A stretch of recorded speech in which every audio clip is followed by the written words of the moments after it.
Hey everyone, hi, welcome back to my channel.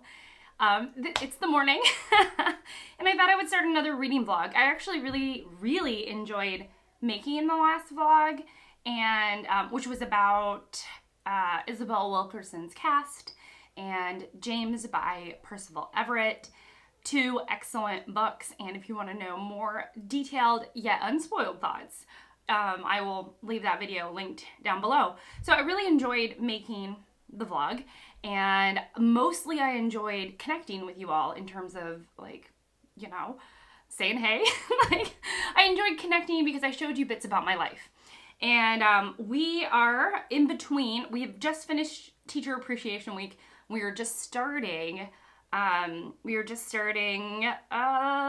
Tomorrow is Mother's Day. That's what I was gonna say. So I wanted to kind of catch you up on some of those moments. And I also wanted to vlog like what I'm reading in the next couple of days, or that I think I'll finish in actually the next couple of days. So I'll get you started with the books of what I'm reading. I'll kind of hold off on my thoughts so all of my thoughts can be in the same clips. And then I will show you some of my swag, some of the gifts that I got for Teacher Appreciation. If you struggle with that though, if you struggle with hauls because it makes you want to buy things, or that you think it's like braggadocious or something, then I would actually encourage you to maybe catch a different video of mine. So if you're like, if hauls are not your thing, step hauls, like showing items, then I'll catch you in another video. But if you'd like to see what I got for Teacher Appreciation, or at least some of the things that I got, I'll definitely show some of that to you. And then we'll kind of, I'll vlog my thoughts about the books. Okay, so if you're new to my channel, then hi, you got a total earful of what I'm about. Mostly, I talk about books and reading, and my reading life. Because that's just the person that I am, and talking about books is my happy place. I love to talk about books. And I also like to let you in on my life, and parts of my life are that I am a teacher, I am a mom, I am a wife, and I am my own person as well. I'm not just the roles that I play, I am beyond that.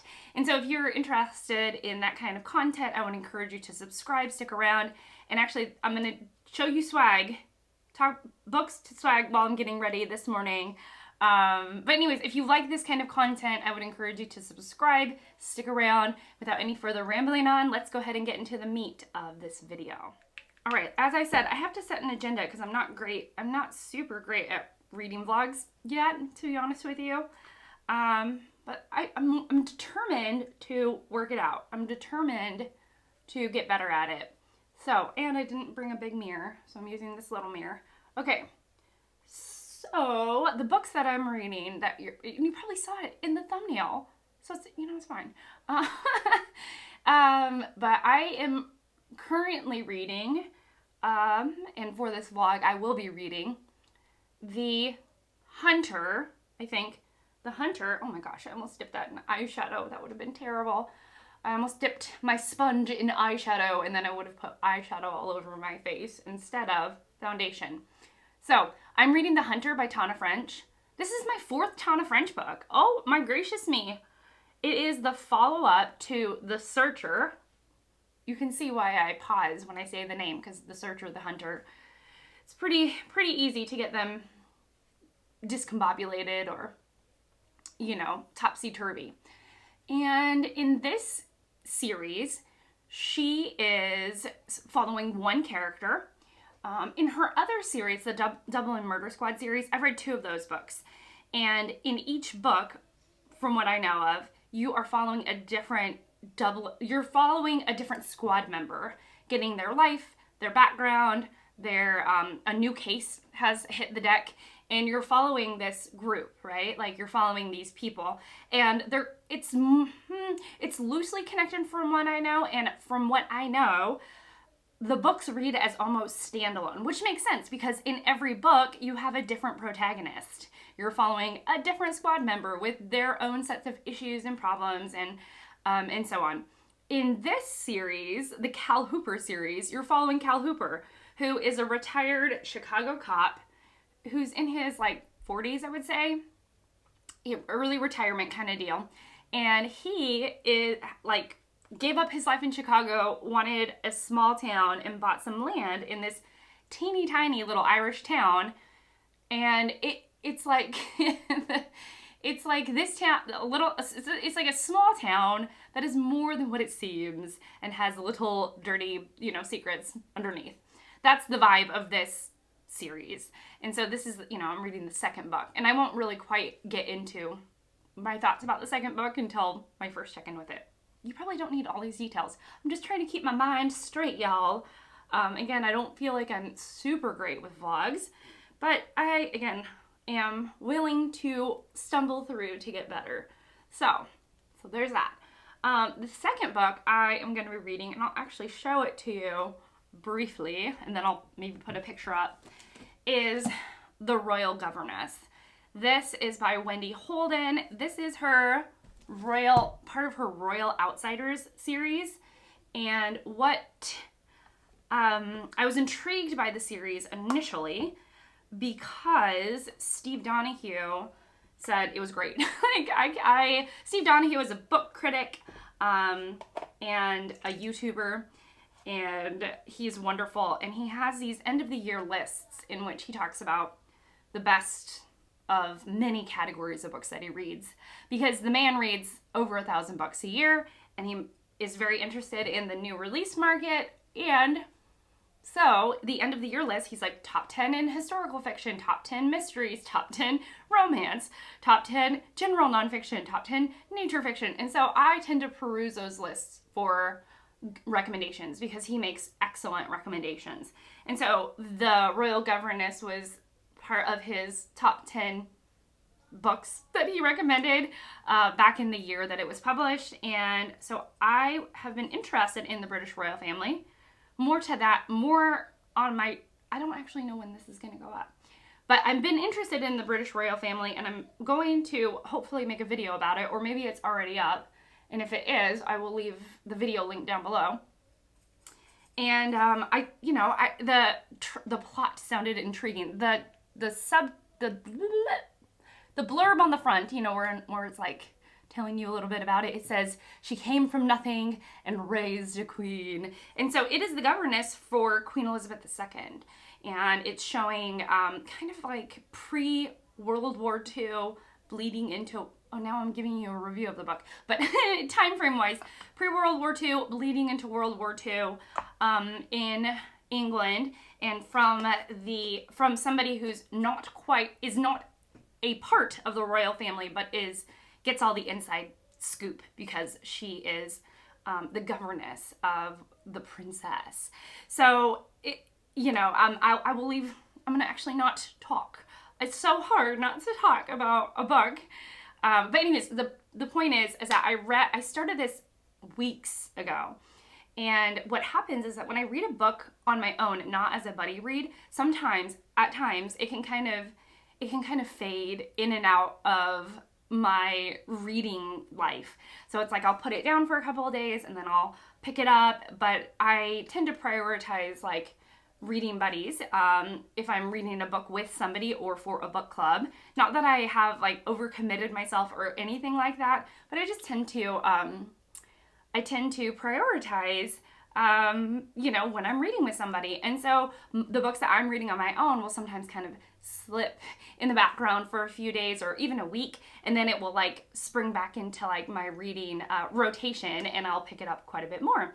I don't know if you're like that. Let me know if you're like that. Like, what reading habits, tell me about your reading habits.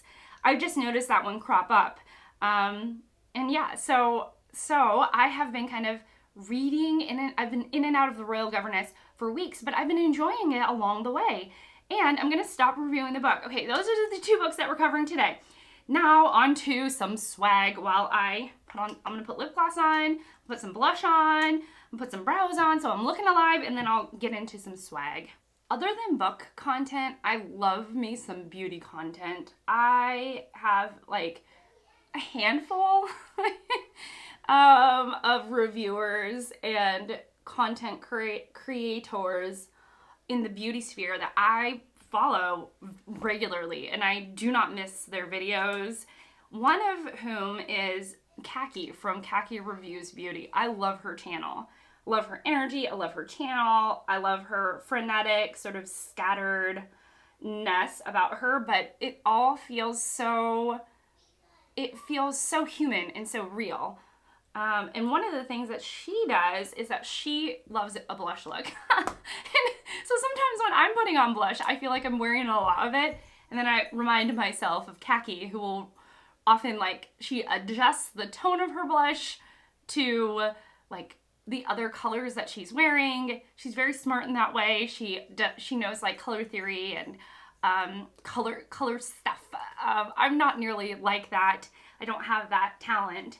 But sometimes I will watch myself back and I'll be like, girl, you wearing a lot of blush. And then I'll remind myself, I'm like, Kackie wears a lot of blush and she looks amazing in it. So yeah, so there you go. Not that there's a beauty guru recommendation for you. Do we say beauty guru still? I don't know, but I'm feeling a little more put together with a juicy lip, a flush cheek, and some brows that actually are on my face rather than sort of fading, because I have brows. They're just, I don't know. They have a mind of their own, and they're not very dark and they don't really stand out on their own.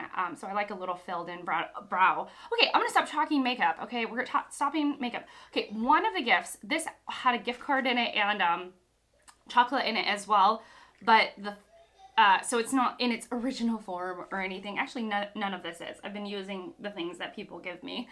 So it was this, and it was arranged differently. Let me, so this is a Lego flower, and these are fake flowers. And then my student had arranged like chocolate and candy, things that she knew that I liked, and she had put a gift card in there. But I love these Lego flowers. Like that's so cool.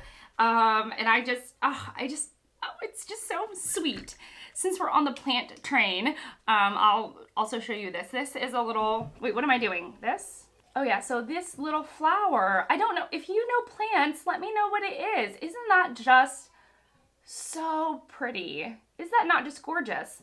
So I have this, and it's so pretty. It's so pretty. It almost looks fake, but it's real, and I will try not to kill it, because I do indeed kill a lot of plants.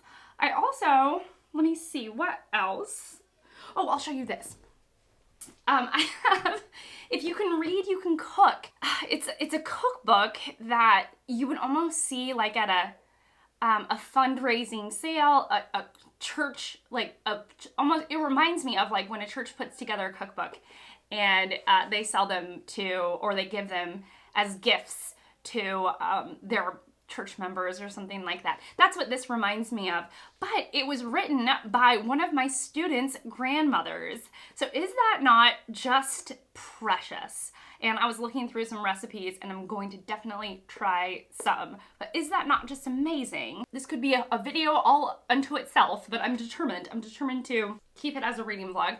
I got a couple of different water bottles. I have a Stanley, and I have this one that really, the Stanley, I was so excited because it's like the cool girl water bottle. And this one I'm so excited about because it has like every little, if you fill it up to the top, right, then in the morning it says good morning, and you should have drunk that much by 7 a.m. And so they have little timestamps of when you should have completed drinking that amount of water. And it says, remember your goal, keep chugging, keep chugging, feeling awesome, don't give up. And it has 64 ounces in here. So if you drink all of this, you have met your water requirement for the day. And as I was filling it up for the first time, my youngest son D came up to me and he was like, what did he say? He was like, can you fill that up? That will be so satisfying. And I was shocked because I didn't know that he knew the word satisfying.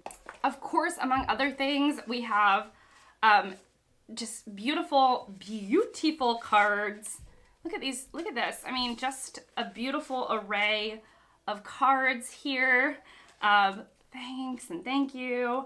And then I have this one, and it's taco about amazing, which I really loved. So that was really cool.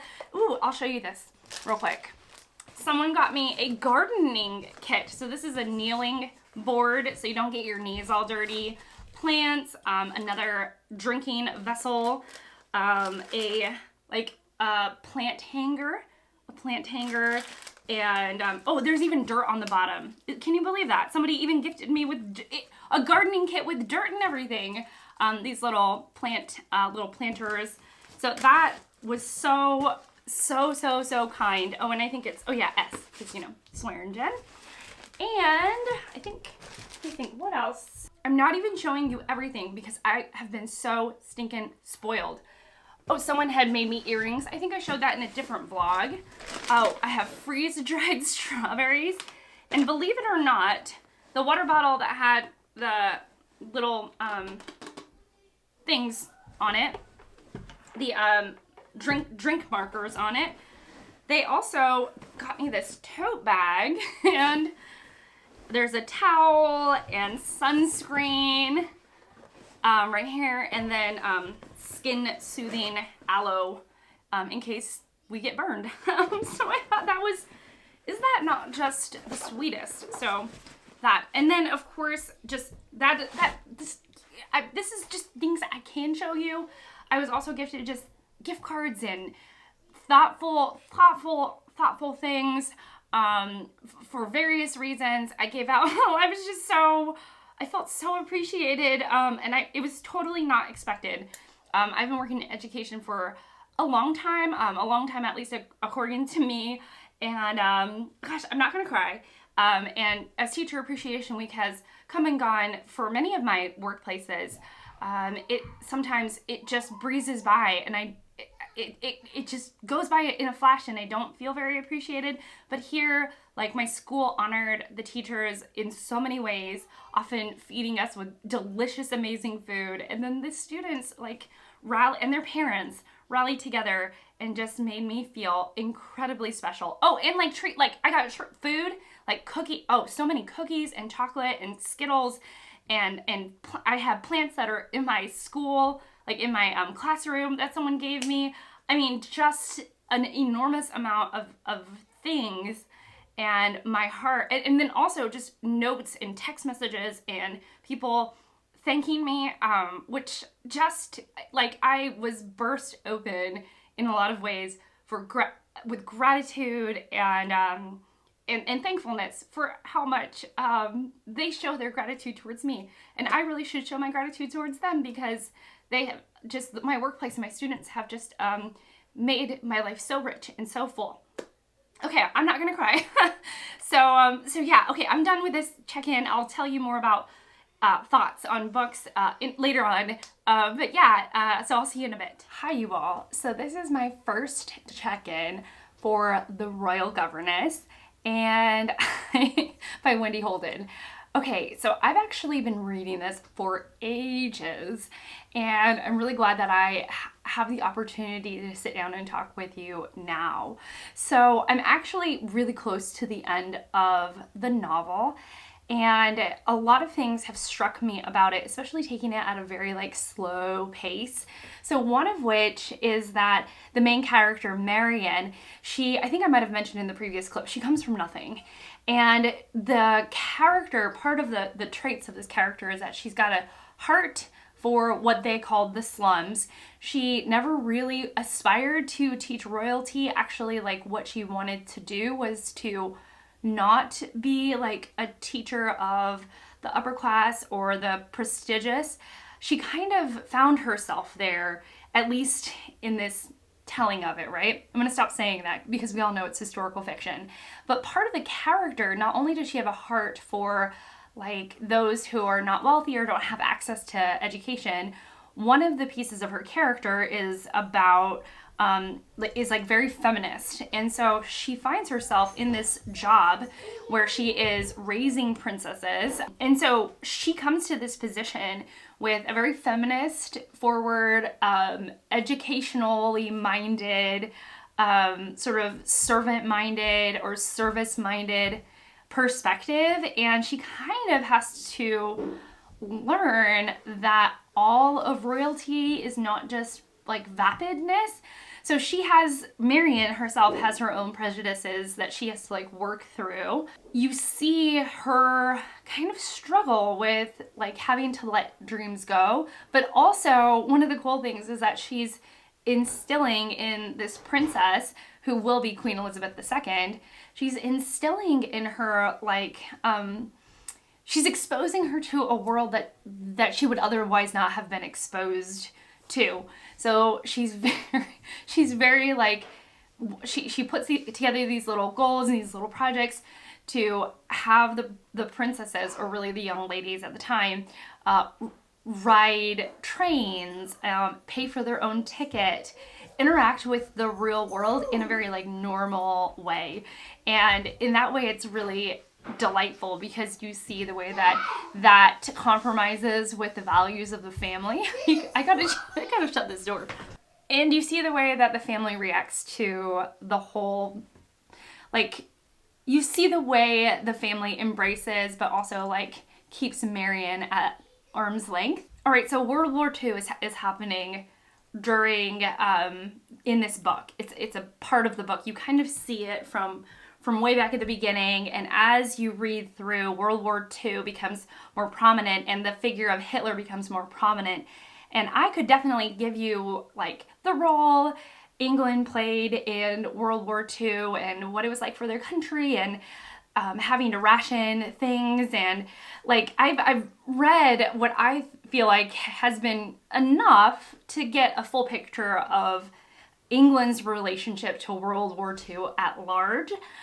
This is giving me a different perspective because it's more about what the British royalty thought about World War II, their role in keeping the people's spirits up, and the way like they interacted with the people who were suffering during that time, and some of like the PR role that they played while the country was going through such a difficult time. And so that's kind of this other glance in, and so that's been another delightful facet of the book. But I will definitely come back and give you a wrap up and final thoughts. Yeah, and I, let you know what I think. So yeah, I'll see you in a bit. Hey all, so this is going to be my final check-in for the Royal Governess. I know I did not do a ton of check-ins for this book. However, and I did read it over kind of a long period of time. And I was really surprised in a very good way. There's sometimes like surprising moments in books where you're disappointed, and then there are other times where one is surprised and delighted in kind of the best way. And this one surprised me. So we see throughout the whole book, we see Marian Crawford's relationship with the British royal family. Notably Elizabeth and Albert, or King George VI, I believe. And she is, raising Elizabeth II, who will be eventually Queen Elizabeth II. And I was wondering, like, what time period we were going to get in this book, because I don't know much about Marian Crawford or how long she served the family. I was really surprised by the strong feminist character that Marian was. I love that. I loved where her heart was throughout the whole book. I feel like I could relate a lot to her values and what she wanted from life. And then we see her at this kind of like outsider's glance into this really intricate family that has some interesting dynamics, partly because, very much influenced by their political standing in England. And we see her build this beautiful relationship with Elizabeth. And what was very cool was that it did span quite the time period. We go through we see World War II from like a mile away. We come up through World War II does hit, and that plays a role in this book. And we go through all the way to when Elizabeth is a young adult. And that was really neat. And I really liked also that it wasn't too sweet. Actually, I would say that this book at times was very bittersweet. And I could commend Wendy Holden for going there, because I think it is a risk when you don't always tie everything up in a nice and neat bow. But I quite liked how it ended. I really liked how it ended, and I thought, bravo, really well done, well written, really interesting throughout, kept my attention throughout. Again, I would have periods of time where I would put this down for a little while, but I always was happy to get back to it, and I was never lost. As someone who doesn't know a ton about the British royal family, I was never ever lost in the book with the characters or who people were, or anything like that. So I thought this was grand. I really enjoyed this. So yeah, a hit for me. Hey all, so this is my first official check-in for The Hunter. I'm being such a bad vlogger because I'm checking in at like the ends of my books. So I'm more than halfway through on The Hunter. I'm like more like 2/3 of the way through. And this book is interesting. So I think Tana French's books are really all about the slow burn, and you have to be patient. And I like that because I really like her writing. Her writing is incredibly atmospheric and character driven. And those two things are right up my alley. So I tend to really like her books. And I think she does such a wonderful job making likable characters, like characters that you root for that seem complex. And I can really admire her for that. So in the premise of this story, someone is like back in town. A character that was referenced in the first book is like back in town and stirring up trouble. And a couple of years have elapsed. And so you're kind of catching up with the locals. And we're following our main character, Cal Hooper, who is a retired Chicago cop. I'm sure I said all this before, actually, so I hope I'm not repeating myself too much. But anyways, we're following Cal Hooper around, and we get to catch up on some of like our favorite, most quirky characters. And this character that was referenced in the first book is back in town, stirring up trouble, and then a new person comes into town, and he stirs up a lot of trouble. And it's kind of got this townspeople against the outsider feel, and who is pulling the wool over whose eyes. And so it's been really interesting. And then you have sort of like that in the middle, and then the outsiders who are there's like 3 or 4 people trying to manipulate the game of outsider versus the townspeople. That's the game. Outsider versus the townspeople, and then there are like a couple of key players that are trying to manipulate the situation. And in that, it's been really cool. Now, I will say again, it's a slow burn. You have to be willing to put up with that, in my opinion. And then when something happens, when a twist happens, like around the 1/3 part, a twist happens, and you're like, what? That was me, at least. I was like, oh my gosh, that is awesome. It was just such a cool twist that I didn't expect. And then around the 2/3 mark, another twist happens, and I was like, this has just gotten extremely interesting. And the twist, it's kind of like you can feel it building. You can feel it building and building and building. So I love that we're in Ireland. I love that the atmosphere really sets the tone and the mood for the book.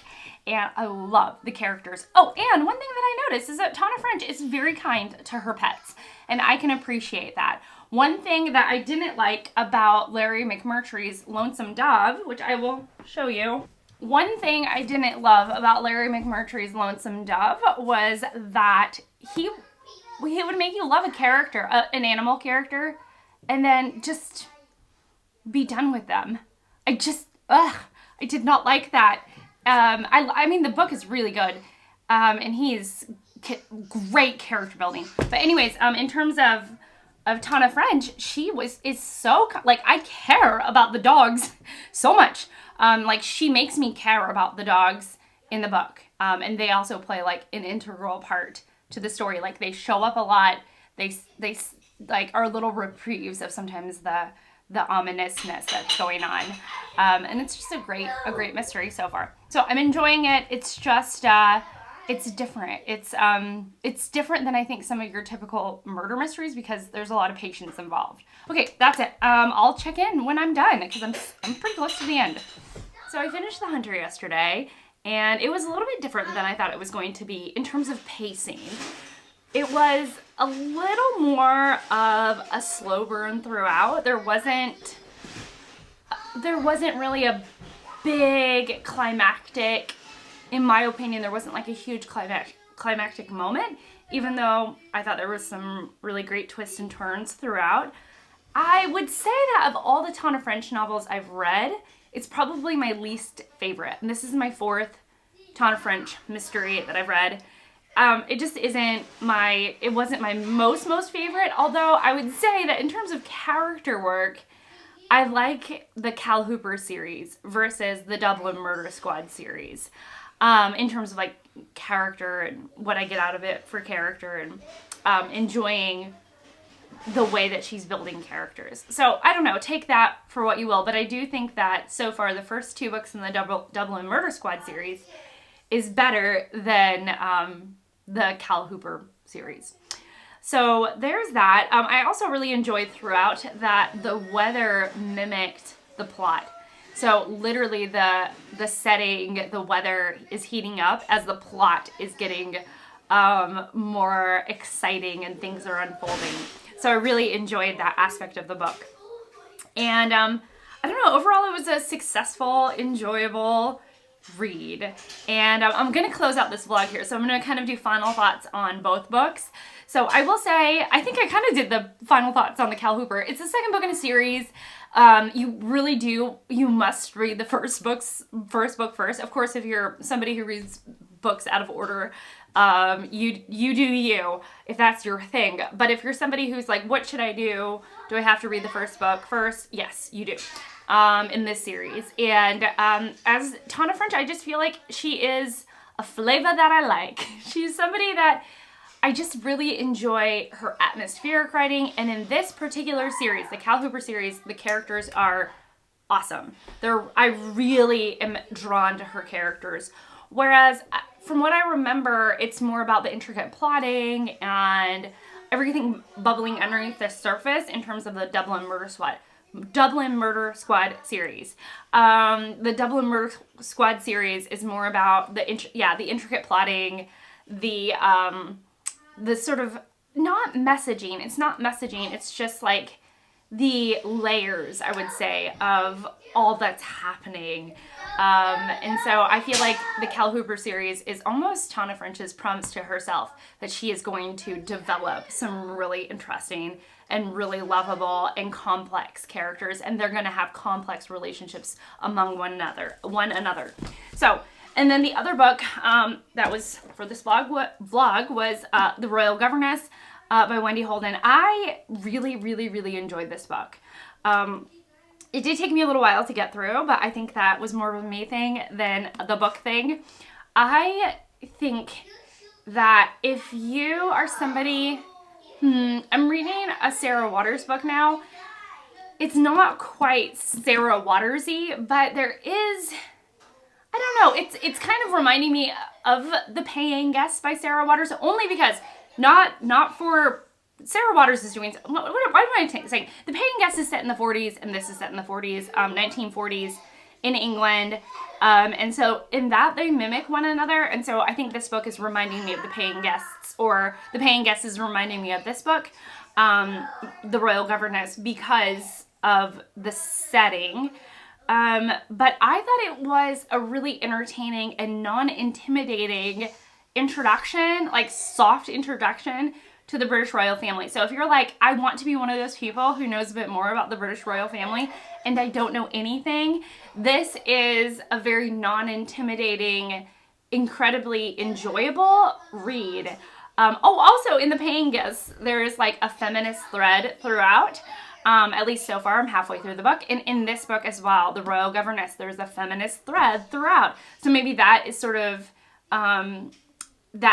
mirroring one another in the themes of what women were struggling with in the 1940s are both prevalent throughout, like women's issues, not just feminism, but women's issues in terms of like joining the workforce for the first time, or the way that the economic situations post World War I affected the roles of women in England is going to be present in this book and in The Paying Guest.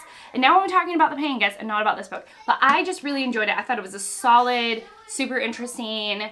I love the way it ended, to be honest with you. And just surprising, enjoyable, really wonderful read right here. So that is this book. Okay, and that's it. I have had this vlog has gone on, and I'm trying to get better at vlogging. If you're a vloggy person fan, if you enjoy vlogs, make sure that you leave me a comment. I would really appreciate that. I'm like, you know, even for me, I'm like, does it work? Is it gonna work? Like, is the vlog thing gonna work? But yeah, I want to do more. And yeah, anyways, so let me know. And otherwise, thank you so much for watching. Thank you so much for being here and spending this time with me. I very much appreciate it. And I will see you all in my next one. Bye!